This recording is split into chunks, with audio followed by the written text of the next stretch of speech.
Hey guys, Craig here, back for another art book review, and this week's art book is based on a movie about a rat.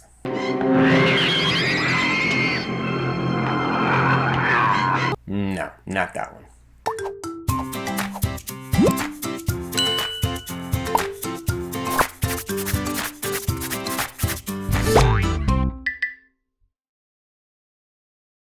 So this week's art book review is going to be on the Art of Ratatouille. Let's check it out. One of the things that I really like about the Art of Ratatouille is that it gives you insight into not only the obvious creative decisions that were made while shooting the movie, but also sheds light on even the smallest details, like creative decisions that may seem trivial, but are actually essential to good storytelling. An example of this would be how Brad Bird discusses the fact that because the movie revolved around a four-legged creature, Remy, trying to fit into the two-legged world of humans, they would have to provide distinction between Remy and the other rats.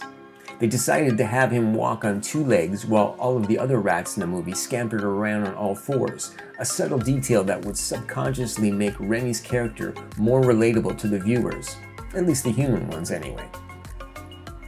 The Art of Ratatouille really gives you an in-depth look into the creative process for the character development of this movie.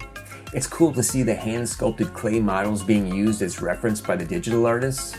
That type of handcrafted work is normally reserved for art books dedicated to stop-motion animated films like the Box Trolls. But as cool as the clay models are, when it comes to character development, nothing even comes close to Carter Goodrich's pencil sketches.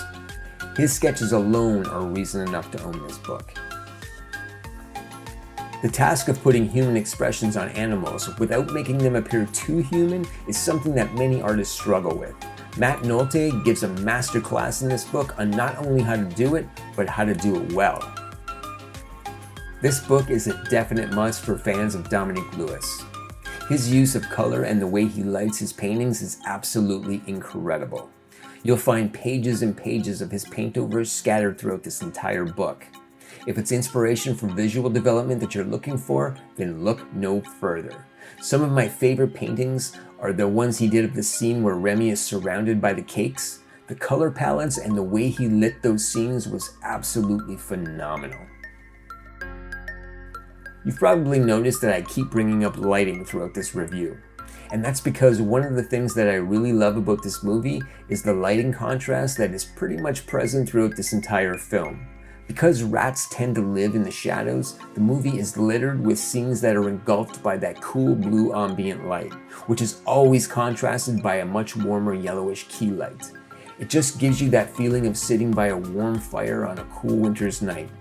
So even though you're dealing with very cold environments, the movie still has a very warm feel to it. If you're like me and you're a fan of storyboards, then you are going to love the Art of Ratatouille.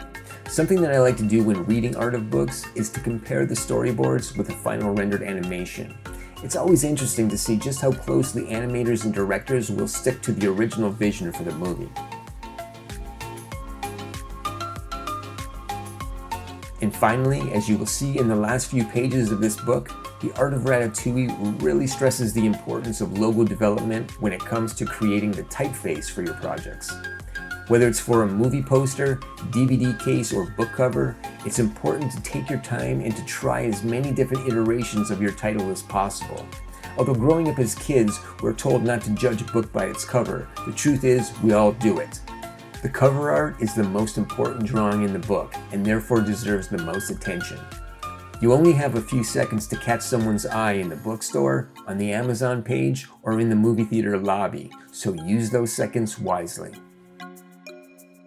As far as my favorite animated movies go, Ratatouille definitely holds a spot in the top 10, which is why it's no surprise that the Art of book also holds a spot in my personal reference library.